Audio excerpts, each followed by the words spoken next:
दिल्ली में 27 साल बाद भारतीय जनता पार्टी ने सत्ता हासिल की है, लेकिन 8 फरवरी को नतीजे आए और अब मुख्यमंत्री पर सस्पेंस अब भी बना हुआ है। हालांकि बीजेपी ने दिल्ली के सीएम के शपथ ग्रहण की तारीख की घोषणा पहले से कर दी है। 20 फरवरी को सीएम की शपथ रामलीला मैदान में होगी, लेकिन बीजेपी के सीएम वाले सस्पेंस को लेकर आम आदमी पार्टी, कांग्रेस दोनों बीजेपी पर अटैक कर रही हैं। कह रही हैं इनके पास कोई नेता ही नहीं है जिनको ये सीएम बना पाए, कोई विधायक ऐसा चुना ही नहीं गया है जिसमें वो करिश्मा हो कि वो दिल्ली का लीडर बन सके। आम आदमी पार्टी कह रही है बीजेपी को सीएम का चेहरा मिल नहीं रहा, तो कांग्रेस कह रही है कि बीजेपी दिल्ली पर कहीं और से सीएम लाकर थोप सकती है। इस पर बीजेपी ने भी करारा जवाब दिया। तो आइए देखते हैं ये स्पेशल रिपोर्ट। सीएम की शपथ की तैयारी शुरू हो गई। सीएम के नाम पर सस्पेंस क्यों? क्या पीएम मोदी दिल्ली में सीएम के नाम से सबको चौंकाने वाले हैं? आपका दावा, बीजेपी को अभी दिल्ली का मुख्यमंत्री नहीं मिला है। बीजेपी बोली आप बुरी तरह से हार गई, फिर भी अकड़ नहीं गई। बीजेपी बोली केजरीवाल को ऐसा झटका लगा, 10 दिन से बोलती बंद है। कांग्रेस बोली दिल्ली में सीएम की घोषणा न करना तानाशाही है। बीजेपी ने दिल्ली की सत्ता में 27 साल बाद वापसी तो कर ली, लेकिन दिल्ली में सीएम कौन होगा, इस पर ऐसा सस्पेंस बनाया है कि आम आदमी पार्टी से लेकर कांग्रेस के पेट में भी खलबली मची हुई है। आलम कुछ ऐसा है कि आम आदमी पार्टी अपनी हार पर चिंतन और मंथन करने से ज्यादा बीजेपी के सीएम को लेकर परेशान है। जी हां, आम आदमी पार्टी के नेता कह रहे हैं कि बीजेपी के सीएम में ऐसा कौन सा रहस्य है जिसे बीजेपी छुपाना चाहती है। देखिए, ये भारत के इतिहास में पहली बार हो रहा है। इस देश में अलग अलग राज्यों में, केंद्र में अलग अलग पार्टियों की सरकारें बनती रही हैं, बहुमत मिलता रहा है, लेकिन पहली बार ये देखा जा रहा है कि बारात तैयार है, मंडप भी तैयार हो रहा है, उसका निरीक्षण भी हो रहा है, बस दूल्हा कौन है ये नहीं पता किसी को। मुख्यमंत्री का नाम भारतीय जनता पार्टी अभी तक तय नहीं कर पाई है, या फिर कोई इतना बड़ा रहस्य है जिसको वो छुपाना चाहती है, जिसकी वजह से सब कुछ हो रहा है एक चीज छोड़ करके, मुख्यमंत्री के। चारों बड़े नेता हार गए, उसके बाद भी अगर अकड़ नहीं गई है, रस्सी जल गई पर बल नहीं गए, और आत्मसंतोष तो कहीं भी कर लो, लेकिन वास्तविकता तो ये है कि केजरीवाल खुद हार गए। बहुत बड़ी बातें करने वाले लोग खुद चुनाव हार रहे हैं। दूसरों की सीटों पर ये बताने की कोशिश करने वाले कि इनको हम जीतने नहीं देंगे, या इनको हम इनके सीट का फैसला हम करेंगे, जनता नहीं करेगी, हम करेंगे, तो इस घमंड को तो चूर होना ही था। क्योंकि बीजेपी ने शपथ की तारीख और वक्त मुकर्रर कर दिया है, रामलीला मैदान में शपथ की तैयारियों का तंबू गड़ना शुरू हो गया है। अब आम आदमी पार्टी वालों को लग रहा है कि आखिर बीजेपी में सीएम का नाम लीक कैसे नहीं हो रहा है। बीजेपी के दिमाग में दिल्ली के लिए कौन सा सीक्रेट प्लान चल रहा है, इसलिए आपने परंपराओं की दुहाई देना शुरू कर दिया है। आमतौर पर अब तक जो परंपरा रही है, चुनाव के पश्चात जो भी पार्टी होती है अपने विधायक दल की बैठक करती है। बैठक में विधायक दल का नेता चुना जाता है, जो मुख्यमंत्री का दावेदार होता है, वो अपना दावा प्रस्तुत करता है, साथ में अपने मंत्रिमंडल का नाम देता है, राज्यपाल को या राष्ट्रपति को, और फिर वहां से मंजूरी होने के बाद शपथ की तारीख जो है दी जाती है, और उसके बाद उसकी तैयारी शुरू होती है। लेकिन यहाँ सब कुछ हो रहा है, और मुख्यमंत्री कौन बनेगा इसका आता पता अभी तक नहीं है। लेकिन भारतीय जनता पार्टी है, कुछ भी कर सकती है, इसलिए अगले 5 साल में कई और रिकॉर्ड बनाएंगे। पहले उनको ये एनालिसिस करना चाहिए कि उनके चारों बड़े नेता अरविंद केजरीवाल, मनीष सिसोदिया, सत्येंद्र जैन और सौरभ भारद्वाज बुरी तरह हार गए। पूरी आम आदमी पार्टी बिखरी हुई है, घर में कलह चल रहा है, और आम आदमी पार्टी के अस्तित्व पर अब सवाल खड़ा है। लोग कह रहे हैं कि ये पार्टी अब फिनिश होने की ओर है। उसका बड़ा कारण है कि ना तो इनके पास कोई विचार है, ना कोई दृष्टिकोण है, और ना ही दिल्ली के विकास का कोई रोड मैप था। 10 साल दिल्ली बेहाल जिन्होंने की, उनको तो दिल्ली की जनता ने सजा दे दी लेकिन मेरा ये मानना है कि इनको आत्ममंथन करना चाहिए और कहाँ कहाँ क्या क्या इन्होंने ब्लंडर किए, दिल्ली के लोगों को किस तरह सताया, उन्हें किस तरह ठगा, किस तरह उनके अरमानों को पर पानी फेरा, उस पर जरूर विचार करना चाहिए। लेकिन बीजेपी किसी के चढ़ाए में नहीं आ रही है, बल्कि आम आदमी पार्टी के जले पर नमक छिड़क रही है, ये कहकर कि केजरीवाल तो हार का झटका लगने के बाद बोल भी नहीं पा रहे हैं। बीजेपी आतिशी को भी टेम्परेरी सीएम वाला ताना मारकर चढ़ाने में कोई कसर नहीं छोड़ रही है। देखिए, वो तो बेचारों की फ्रस्ट्रेशन है। कोई भी जब इंसान हारता है तो उसको ऐसे झटके लगते हैं। अब सोचिए कि अरविंद केजरीवाल जी को कितना बड़ा झटका लगा है कि वो अभी तक बोल ही नहीं पा रहे। जो इंसान चुप नहीं करता था वो पिछले 10 दिन पे एक बार बोल नहीं पा रहा, तो ये स्वाभाविक होता है। आतिशी जी को भी ये झटका लगना स्वाभाविक था। और फिर जैसे सचदेवा जी ने कहा, तो बेचारे खुद ही टेम्परेरी थे। पहली बार इस देश के इतिहास में ऐसा सीएम आया जिसको उसके पार्टी के प्रधान ने कहा कि ये टेम्परेरी है।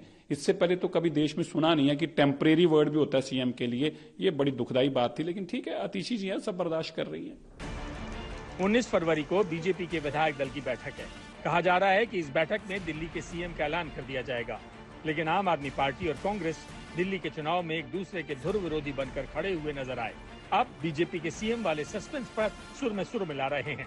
आम आदमी पार्टी कह रही है कि पीएम मोदी को अपने 48 विधायकों में से कोई भी सीएम के काबिल नजर नहीं आता, तो कांग्रेस कह रही है कि लगता है कि दिल्ली पर कोई सीएम ऊपर से थोपा जाएगा। 8 तारीख को चुनाव परिणाम आए थे, कोई जोड़ तोड़ की बात भी नहीं थी। क्लियर कट मैंडेट दिया है दिल्ली की जनता ने, तो आज तो हो गई 18, 10 दिन क्यों नहीं मिल रहा? यानी कि लोकतांत्रिक ढंग से यही व्यवस्था है कि नवनिर्वाचित सदस्य लोकतांत्रिक ढंग से चुन ले किसी को, तो यह तो चुनना ही नहीं चाहते किसी को। लगता है कोई ऐसा आ रहा है जो ऊपर से थोपा जाएगा, तो उसके लिए 10 दिन में सबको तैयार किया जा रहा है। प्रतीक्षा करनी चाहिए। लोकतंत्र ये नहीं है, तानाशाही है। दिल्ली की सरकार चलाने के लिए उनके पास एक भी व्यक्ति नहीं है जिसका वो चयन करके उसको मुख्यमंत्री बना सकते हैं। आज ये बिल्कुल साफ हो गया है कि प्रधानमंत्री नरेंद्र मोदी जी को अपने 48 विधायकों में किसी पर भी भरोसा नहीं है। उनको पता है कि इन 48 विधायकों में से एक भी विधायक सरकार चलाने की योग्यता नहीं रखता है। लेकिन पीएम मोदी का ये रिकॉर्ड रहा है कि वो सीएम को लेकर तगड़ा सस्पेंस बनाकर रखते हैं और अक्सर सीएम के नाम को लेकर सबको चौंका देते हैं। तो क्या इस बार भी पीएम मोदी दिल्ली के सीएम को लेकर सबको चौंकाने वाले हैं? दिल्ली से पीयूष मिश्रा के साथ आज तक ब्यूरो। आप देखेंगे दिल्ली तो सीएम के नाम का ऐलान अभी बाकी है, लेकिन रामलीला मैदान में शपथ ग्रहण समारोह की तैयारियां खूब चल रही हैं। आखिर बीजेपी ने शपथ ग्रहण समारोह के लिए रामलीला मैदान क्यों चुना? क्या रामलीला मैदान से बीजेपी एक बड़ा सियासी संदेश देना चाहती है, शक्ति प्रदर्शन करना चाहती है? देखिए। जहां केजरीवाल ने 3 बार शपथ ली, मैं अरविंद केजरीवाल ईश्वर की शपथ लेता हूं, ईश्वर की शपथ लेता हूं। वहीं होगा बीजेपी के सीएम का शपथ ग्रहण।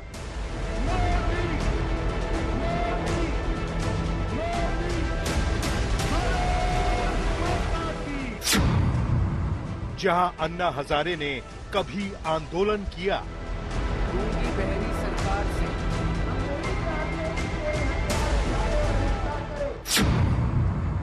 उसी रामलीला मैदान को बीजेपी ने क्यों चुना?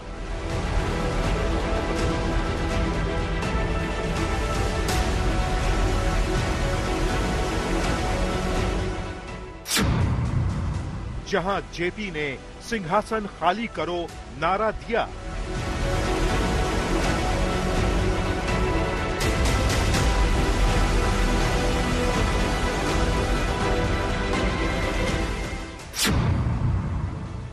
उसी रामलीला मैदान में होगा राज तिलक।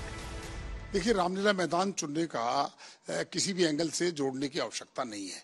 रामलीला मैदान में देश के प्रधानमंत्री अटल बिहारी वाजपेयी जी वहां गरजते रहते थे, इंदिरा गांधी जी वहां पर रहती थी, बड़े बड़े नेताओं ने वहां से भाषण दिए हैं। वो स्थान एक ऐसा है, सेंट्रल के अंदर है, दिल्ली के चारों कोनों को सेंटर पड़ता है और हजारों की संख्या में 50,000 लोग अगर कहीं लेकर आने हैं तो उससे बड़ा स्थान हो नहीं सकता। तो ये कहना कि भाई हमने क्यों चुना है, तो मैंने आपको बता दिया स्पष्ट। तारीख 20 फरवरी 2025, वक्त सुबह 11 बजे, जगह रामलीला मैदान, दिल्ली।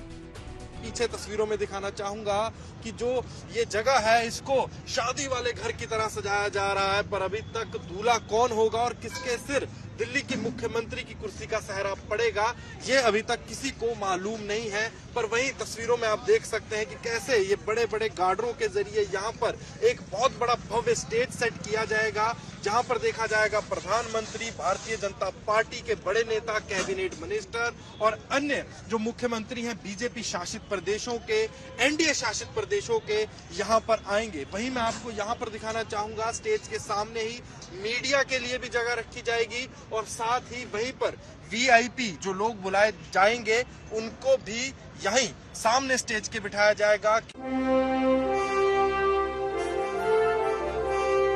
दिल्ली के इसी ऐतिहासिक रामलीला मैदान में नए मुख्यमंत्री का शपथ ग्रहण समारोह होना है। 30,000 से ज्यादा लोगों के शपथ ग्रहण समारोह में शामिल होने का अनुमान है। इस लिस्ट में देश की बड़ी बड़ी हस्तियों के नाम हैं। सबसे पहले आपको बताते हैं कि शपथ ग्रहण समारोह में कौन कौन मौजूद रहेगा। प्रधानमंत्री नरेंद्र मोदी, केंद्रीय गृह मंत्री अमित शाह, 20 राज्यों के मुख्यमंत्री, सभी केंद्रीय मंत्री, एनडीए में शामिल दलों के बड़े नेता, अभिनेता अक्षय कुमार, विवेक ओबरॉय, हेमा मालिनी, कैलाश खेर समेत 50 से ज्यादा फिल्मी सितारों को न्योता भेजा गया है। शपथ ग्रहण में मुकेश अंबानी, गौतम अडानी समेत 1 दर्जन से ज्यादा उद्योगपति मौजूद रहेंगे। बाबा रामदेव, स्वामी चिदानंद, बाबा बागेश्वर, धीरेन्द्र शास्त्री को भी न्योता गया है। बड़ी बात यह है कि लाडली बहनें और किसानों को भी बुलाया गया है। तय कार्यक्रम के मुताबिक रामलीला मैदान में शपथ ग्रहण समारोह में गीत संगीत का कार्यक्रम भी होगा, यानी रामलीला मैदान में एनडीए का शक्ति प्रदर्शन होगा।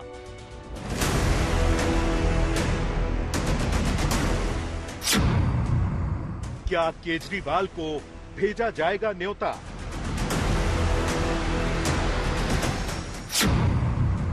क्या आतिशी को आमंत्रण भेजा जाएगा?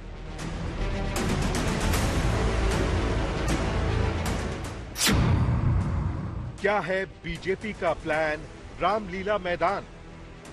इनको भी आप निमंत्रण देने की? ये चीफ सेक्रेटरी का काम है और विधायकों को तो निमंत्रण जाता ही है और पूर्व जो मुख्यमंत्री हैं निमंत्रण उनको मुझे लगता है कि जाना चाहिए। अब वो आएंगे नहीं आएंगे तो उनको तय करना है, लेकिन निमंत्रण तो हर व्यक्ति को जाना चाहिए जो पॉलिटिकल में। किन किन लोगों को आपने इनविटेशन दिया है अब तक? देखिए, हमारा तो भारतीय जनता पार्टी के कैडर के कार्यकर्ताओं का है, बाकी का काम चीफ सेक्रेटरी करेंगे। एक आखिरी प्रश्न, कितने बजे आपने कार्यकर्ताओं को पहुंचने के लिए? हमने 10 बजे कहा है कि 10 बजे हमारे कार्यकर्ता अपना स्थान ग्रहण कर लें, क्योंकि प्रधानमंत्री जी के रूट लगने के बाद थोड़ी दिक्कत होती है। हम प्रधानमंत्री जी की सुरक्षा के बीच में कोई इस प्रकार की बाधा नहीं बनना चाहते। जैसे कि मैं सो रहा हूँ तो पिताजी को जगाना है मुझे, तो वो डायरेक्ट उठाने के बजाय, और हिंसा की परंपरा मेरे यहाँ नहीं थी सौभाग्य से, तो वो क्या करते थे कि उस कमरे में आ जाएंगे या बाहर से गुजरेंगे और चौपाई बोलेंगे, प्रात काल उठ गए रघुनाथा मात पिता गुरु नावई माता। कभी कभी मैं गुस्से में उठ करके अरे पापा चरण स्पर्श किया और सो गया। मैंने कहा अब मत उठाना।